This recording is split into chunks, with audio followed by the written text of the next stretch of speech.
আয়নার সামনে দাঁড়িয়ে লিপস্টিক ঠিক করতে করতে বৌমা বলল, মা, আজ আমাদের একটা পার্টি আছে, তাই আপনি নিজের খাবারটা নিজেই রেঁধে নেবেন প্লিজ।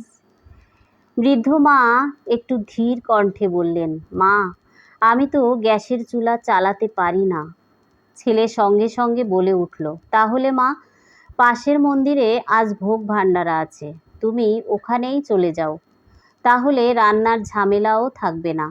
মা নিঃশব্দে নিজের চপ্পল জুতো পরলেন আর মাথা নিচু করে মন্দিরের দিকে হেঁটে চললেন। এই পুরো কথোপকথনটা 10 বছরের ছোট্ট রোহান চুপচাপ শুনছিল।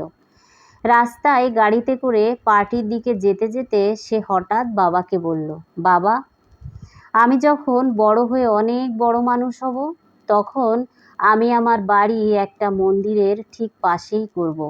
বাবা অবাক হয়ে জিজ্ঞেস করলেন, কেন রে?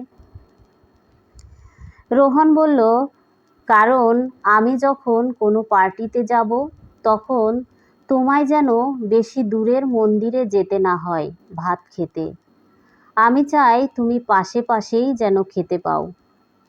এই ছোট্ট কথাই যেন বজ্রপাত হলো ছেলের মনে। বাবার চোখে জল, গাড়ির স্টিয়ারিং ঘুরে গেল উল্টো পথে।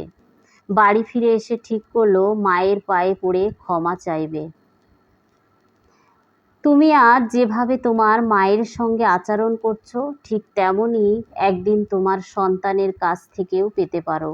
সময় ঘুরে ঘুরে আসে, তাই যতটা পারো ভালোবাসা দাও, সম্মান দাও, কারণ আজ তুমি যেটা দিচ্ছ, আগামীকাল সেটাই ফিরে আসবে তোমার কাছে। ধন্যবাদ সবাইকে। সবাই ভালো থাকেন, সুস্থ থাকেন, এই শুভকামনায় আজ এই পর্যন্তই।